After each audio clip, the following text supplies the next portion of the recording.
les amis, comme d'habitude, Michel Padre. Bon les filles, on est parti pour un petit vlog et je vais te raconter une histoire. Maintenant, ça va faire environ, à partir d'octobre de cette année, ça va faire 1 an que je le Padre. Et au départ, quand j'ai ouvert, il se passait un truc de dingue. En fait, si tu veux, j'avais un gars qui m'avait contacté, il me posait des questions via Messenger sur Facebook. Il savait qui j'étais alors que mon nom, alors que le nom du profil sur Facebook n'a rien à voir avec mon nom de John Cartester, etc. Bref, et il m'envoie un message en privé, en me posant des questions, en disant oui, je sais que tu vas faire du detailing, etc., etc. Bon, jusque-là, tout va bien, tu vois. J'ai des questions bateau. Et après, il a commencé à renvoyer des questions, et ça venait de plus en plus chiant. Tu vois, c'est à un moment donné, voilà, c'était chiant. Et après, je répondais plus. Et je crois qu'une fois après, j'ai répondu en disant, je crois que je me suis embrouillé avec lui. J'écoute, voilà, c'est bon, lâche-moi ou un truc comme ça. Tu vois, à un moment donné, j'en avais marre, tu vois. Bon, j'ai fait ça poliment, mais voilà, j'ai montré que j'en avais marre. Et suite à ça, les choses ont démarré au Padre Detailing et que il y a un mec qui commence à lâcher des commentaires sous les vidéos en disant oui, mais ce mec-là, c'est une trompette, etc. Méfiez-vous, moi j'ai de l'expérience, lui non, et patati patata. Bon, moi je pensais que c'était un troll, tu vois, comme il y en a toujours des trolls. De toute façon, en France, tu sais très bien que quand tu réussis quelque chose, on est toujours là pour te détruire. Hein. T'as qu'à voir justement, bon, moi je m'en bats les cacahuètes, je regarde pas son contenu, mais tu regardes le jeune Inoxtag, le mec il a fait quelque chose de formidable, et qu'est-ce qu'ils ont fait les autres influenceurs? Ils l'ont massacré. Voilà. De toute façon, ça c'est la France.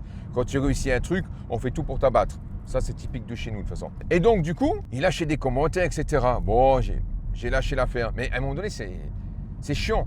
Tu sais, tu reçois toujours des messages, des messages de merde, à un moment donné, t'en as marre. Donc je le bloque. Et le mec il refait un autre compte. Je le bloque, etc., etc. À un moment donné, j'en avais marre. Et après, ça va jusqu'aux avis Google. Des avis Google, tu vois. À un moment donné, j'ai fumé de la tête, tu vois. Et j'ai vu après que c'était lui. C'était le même prénom que le mec sur Messenger. À un moment donné, je fume de la tête, j'envoie un message. Écoute, garçon, soit t'arrêtes, soit on se voit comme des hommes, tu vois. Donc je lui dis, à un moment donné, j'en avais marre, tu vois. Je sais même plus comment que je lui dis, mais c'est pas que, ouais, j'étais un peu menaçant, tu vois. À un moment donné, j'avais plein le cul. D'autant plus que le mec, il dit, ouais, je vais ouvrir un centre de detailing juste à côté de toi, tu sais pas qui je suis, je vais te manger tout cru. Ouais, j'avais plein le cul, tu vois. Tu fais, bah, viens, on se voit. T'en peux plus, tu vois. Viens, on se voit. T'es à côté de chez moi, viens, on se voit. On parle. Et il se passera ce qui se passera. Mais on se voit comme des bonhommes. Et là, il fait la capture d'écran de ce que je lui dis. Il le met sur les avis Google. Ah, je dis le bâtard. À un moment donné, ça met le seum, tu vois. T'as vraiment le seum. Des fois, après, t'es pas tranquille parce que déjà, tu sais jamais. Des fois, tu dis, ouais, il y a des gens psychopathes dans la vie, etc. Et moi, au local, je travaille souvent la nuit. Tu vois, je travaille souvent la nuit, seul. Et donc, du coup, bah, tu sais jamais ce qui peut se passer. Donc, j'avais toujours quelque chose sur moi. Voilà, tu peux pas travailler dans les conditions comme ça. Ça va pas, tu vois. Mais je dis, mais pourquoi il fait ça, le mec? J'ai su qui c'était. Parce qu'en fait... bon voilà, il y a des gens de sa famille à qui j'ai bossé, le mec il connaissait bien le milieu de la nuit comme moi j'étais à l'époque et tout. Et donc je me suis renseigné sur le gars-là, je dis mais c'est pas possible que ce soit lui. Je dis le mec il a pignon sur rue. En fait c'est un détailleur, mais il est très fort. C'est un mec, il a fait...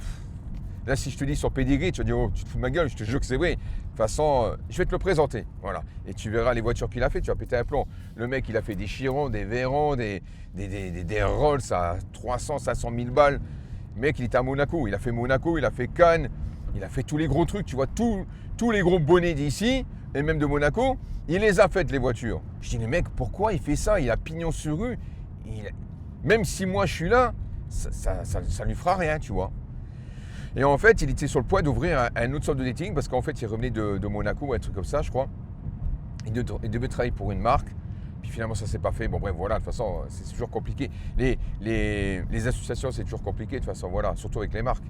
Et donc, du coup, ça ne s'est pas fait. Et là, il avait dans le but, avant que j'ouvre moi, d'ouvrir un centre de detailing à genre 800 mètres de chez moi. Et là, ça l'a perturbé. Parce qu'en fait, c'est pas moi qui l'a perturbé. Parce que lui, son savoir-faire, moi, je ne lui fais pas peur.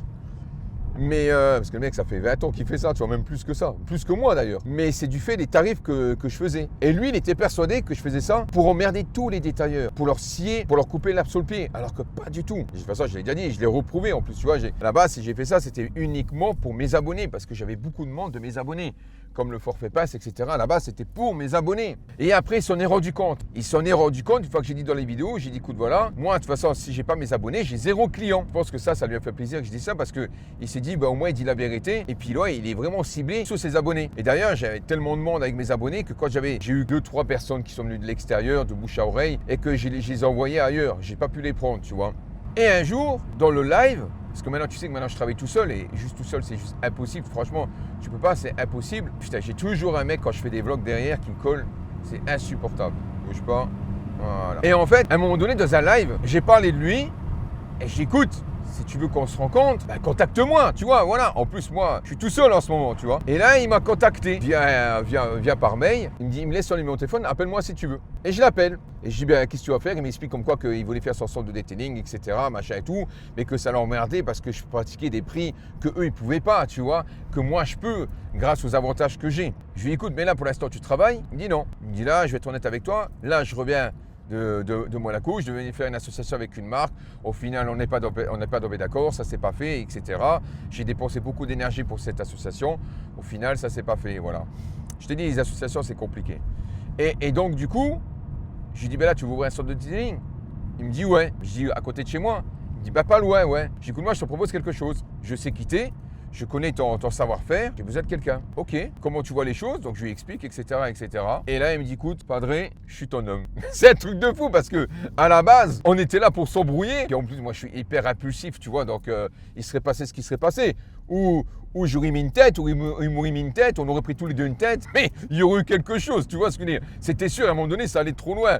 Mais en réalité, j'ai eu affaire à un mec qui était exactement comme moi. C'est-à-dire que moi, je suis un mec hyper arrogant. Voilà, j'ai toujours été comme ça. Et d'ailleurs, si j'avais pas été comme ça, ma chaîne, personne ne serait intéressé à ma chaîne. Tu vois, dans le monde du detailing, les gens ils disent, oui, tu sais, je te raconte ma life. Il y a des gens qui disent, ouais, mais il est arrogant. Ouais, mais parce que moi, j'adore l'arrogance. Et aujourd'hui, pour se faire remarquer, il faut rentrer dedans. Si j'avais démarré le detailing en disant tout le monde est beau, tout le monde est gentil, et les papillons sont roses, tout le monde s'en fout de ma gueule. Il faut rentrer dedans. En plus, je connais mon level, je sais que je suis bon dans le detailing. Donc, du coup, quand tu as un bon level, tu peux te permettre d'avoir une grande gueule. Par contre, quand tu es mauvais, tu ne peux pas avoir une grande gueule parce que sinon, tu te fais éteindre. Et le mec là, il est exactement comme moi. C'est-à-dire qu'il dit, moi, je suis le meilleur. Et je dis, non, le meilleur, tu l'as au téléphone. Non, moi, je suis meilleur. Et moi, j'aime ça. J'adore ça. Il me dit, tu verras, moi, je vais être le number one. Je vais ouvrir, t'es mort. Il me dit, c'est mort. J'adore ça. J'adore. Et c'est là que je lui ai dit, bah, écoute, si tu n'as rien à faire, bah, bosse avec moi. Et donc, du coup, on va bosser ensemble. Et on va commencer les voitures très prochainement. Mais c'est quelqu'un que je connais. Je sais qui c'est, j'ai une image sur lui, etc. J'ai travaillé avec des membres de sa famille qui étaient dans le milieu de la nuit, etc. Et c'est un mec qui tient la route, tu vois. Donc, je sais qui c'est en fait, tu vois. Et après, on s'est parlé, on a parlé. On a bien mis les choses à plat, etc. Et on a le même discours. Et maintenant, il va s'occuper, je vais être honnête avec toi, le soir, je ne peux plus. J'ai failli fermer. J'ai failli fermer, je ne peux plus. Je veux dire, maintenant, j'ai 3 chaînes. Moi, mon truc principal, c'est créateur de contenu, tu vois. Si j'ai ouvert le centre de detailing, c'est qu'à la base, je n'étais pas tout seul, parce que sinon, tout seul, tu ne peux pas faire tout seul. C'est impossible, impossible. Et là, c'est ce que je fais actuellement. Je fais mes 3 chaînes, montage, tournage. Je fais les voitures, sachant que les voitures, c'est crevant de les faire. Et quand tu fais les voitures, moi, je fais le tournage en même temps. Je tourne la caméra, etc. Faire les devis quand je rentre. Bref, c'est du 7 jours sur 7, c'est du 16 heures par jour. À un moment donné, ma santé elle commence à décliner, tu vois. Là, je veux dire, tu sais que j'ai une sclérose en plaques. J'ai fait un début de poussée il n'y a pas longtemps, tu vois. Et donc, du coup, je vais voir le médecin, il me dit, oh là, calme-toi. Il me dit, John, calme-toi parce que là, c'est pas bon ce que tu fais, tu vois. Voilà, donc j'ai fait un début de poussée et c'était chaud. Concrètement, c'était chaud. Je touche du bois, grâce à Dieu, ça va mieux. Mais c'était chaud. Je peux pas. À un moment donné, je peux pas. Puis j'ai 50 balais, j'ai pas 20 ans, tu vois. Et je me suis dit, je vais fermer. Et c'est dingue parce qu'en fait, il y a toujours le dieu du commerce. C'est-à-dire que quand tu es patron, tu as toujours un dieu du commerce qui va toujours te sortir d'une galère, te faire rencontrer quelqu'un, etc. Et c'est ce qui se passe. Les patrons sont toujours plus ou moins, hormis les cas extrêmes ou les ordures, mais ils ont souvent une bouée de sortie, même si des fois on est écroulé par les charges, parce que concrètement les charges… Bon bref, voilà, si tu veux, je t'en ferai une vidéo, je te montrerai les charges à payer, tu vas… Voilà, je ne suis pas un mytho, j'ai toutes les factures, j'ai tout. J'ai tout, de A à Z, les rappels de l'URSSAF et tout, j'ai tout.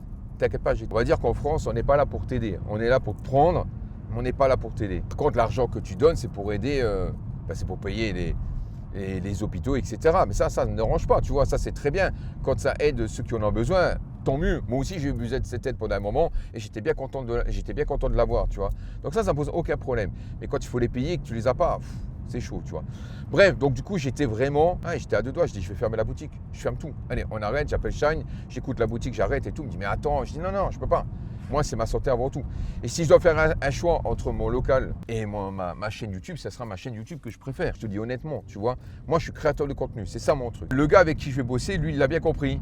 Il m'a dit, John, il m'a dit déjà, le truc, c'est qu'il faut pousser ton padre detailing. Il me dit, tu as 1 an. Maintenant, tu es connu. Il me dit, putain, j'allais n'importe où, chez les détailleurs, n'importe où en France. On me parlait de toi. Il me dit, j'avais le seum. Il me dit, parce que moi, j'adore ce que je fais. À la base, c'était moi le numéro 1. Et là, il me dit, franchement, avec ton autorité, tu m'as écrasé. Il me dit, mon ego, il en a pris un coup. J'ai adoré ça parce que je suis pareil. Et je dis, je peux le comprendre. Il me dit, je te jure, je te déteste. Je te déteste. Tout le monde me parle de toi. J'étais mort de rire, tu vois. J'écoute, moi, j'ai besoin d'un gars qui sait bosser, un bon mec, tu vois, sur qui m'appuyer. Et un mec qui a déjà eu des affaires, c'est important d'avoir un mec qui connaît le business, une mentalité de patron. C'est important d'avoir une mentalité d'entrepreneur. C'est très important. Qui sache que c'est le business, tu vois. Et lui, il va s'occuper du centre de detailing. Moi, je serai là-haut de temps en temps, tu vois, bien sûr. Mais c'est pour ça qu'il y a des gens qui disent, ouais, padré, la boutique jamais ouverte, t'es jamais là, etc. Mais je crois que les gens ne s'en rendent pas compte. Le temps que je passerai à être à la boutique et au centre de detailing, je ne fais plus de contenu. Et comme je te l'ai dit, moi, les clients, ce sont des clients qui viennent de ma chaîne. Si maintenant je ne fais plus de contenu, ma chaîne est morte. Et si ma chaîne meurt, les clients, il n'y en a plus. Donc, c'est pour ça que tous les influenceurs qui sont passés pour des hommes d'affaires, oui, moi, mes affaires, elles fonctionnent, je suis un homme d'affaires, t'es un homme d'affaires walou, t'es rien du tout. C'est juste grâce à tes abonnés que tes affaires marchent. C'est pas nous, les influenceurs, qui avons inventé le business. Il y a des gens qui étaient là avant nous et bien meilleurs que nous. C'est juste que nous, on a de la force d'avoir les réseaux et d'avoir de la notoriété et de la visibilité. Tu peux être le meilleur au monde, si personne ne sait que tu es là, tu ne marcheras pas. Voilà, c'est pour ça que les influenceurs, quand ils font du business, tout le monde dit « Ouah, t'as vu le mec qui fait du business ?» Mais non, c'est les réseaux qui font ça. Si demain le mec il arrête ses réseaux, son business il crève. Mais évidemment, les mecs ils se font passer pour des hommes d'affaires en disant « Nous on est des beaux hommes d'affaires. » Arrête, de toute façon, je te l'ai déjà dit, je ne vais pas me répéter. Les influenceurs c'est des mythos, de toute façon ça a toujours été des gros mythos. En bref, voilà. On s'en fout, c'est pas le sujet. Donc ça a commencé par une embrouille. Et je préfère. Parce que des fois, tu vas, dans ma vie, j'ai déjà fait des associations dans le milieu de la nuit, dans plein de milieux, où les mecs, ouais, padré, je t'aime, padré, t'es le meilleur, padré, t'es ci, padré, t'es ça, et au final, ça ne fonctionne pas. Pire encore, si les mecs ils peuvent te niquer, ils te niquent. Moi, dans le milieu de la nuit, souvent, on m'a niqué. John, t'es le meilleur, c'est ouais. Et puis finalement, les mecs m'ont niqué, tu vois. Alors que là, ça démarre avec une embrouille. Et en fait, j'ai affaire avec un mec qui est comme moi. Alors évidemment, dans les associations, il y a toujours du bon et du mauvais, il y a toujours, enfin du bon, ouais, il y a du pour et du contre. Et c'est pour ça que chacun doit avoir son rôle. Et là, j'ai trouvé quelqu'un à qui ça va super bien. C'est-à-dire que le temps nous le dira. Mais en tout cas, dans notre discours, après, c'est les actes qui comptent. Les paroles, c'est bien. Mais c'est les actes qui comptent. Toi. Les paroles, c'est que du vent. Moi, c'est les actes. Voilà. Mais dans notre façon de penser, dans sa façon de penser, on est pareil. Exactement pareil. Quand il parle, je le laisse parler, je m'entends parler. Et on est d'accord sur ça. On s'est mis d'accord là-dessus et on verra. Donc maintenant, il y aura plus de présence. Il m'a dit, moi, je vais m'occuper de la boutique et du store de detailing. Alors t'inquiète pas, moi je serai là aussi de temps en temps.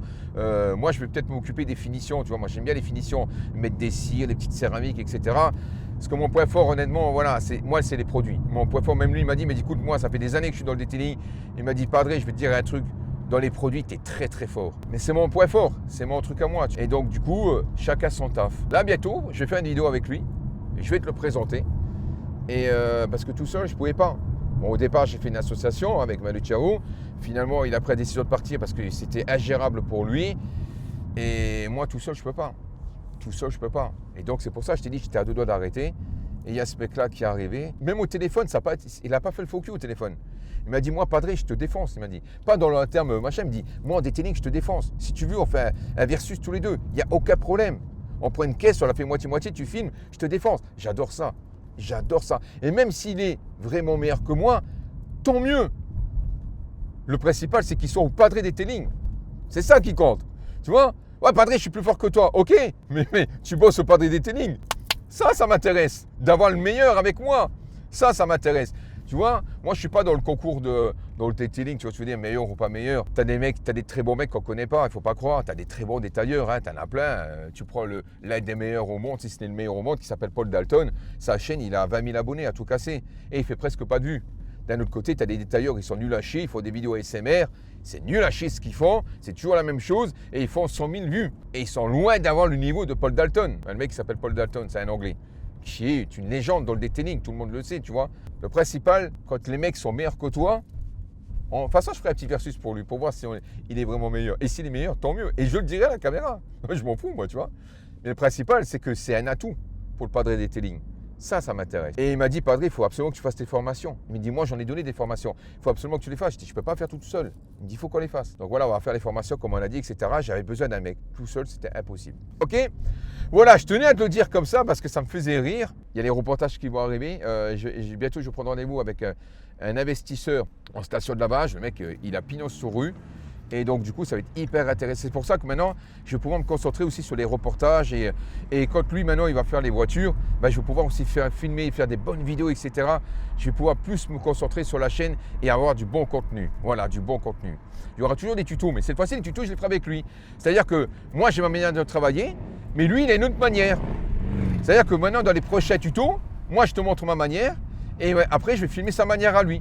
Et après, à toi de juger la manière que tu préfères. Est-ce que tu es plus confortable avec la mienne ou la sienne? Et c'est ça qui est intéressant, d'avoir deux avis différents. Et le but, c'est pas de savoir qui a raison ou tort. Le but, c'est de donner des informations aux abonnés. C'est que quand tu regardes la vidéo, tu dis, OK, il y a deux techniques, ça m'intéresse. Je vais choisir celle-ci ou celle-ci. Ça, c'est bien pour moi. Et c'est ça qui est avantageux. La mienne ou la sienne. Le plus important, c'est que toi, tu trouves une réponse à ta question. Pouce bleu, mot de passe, abonne-toi en brouille et à la prochaine. Ciao.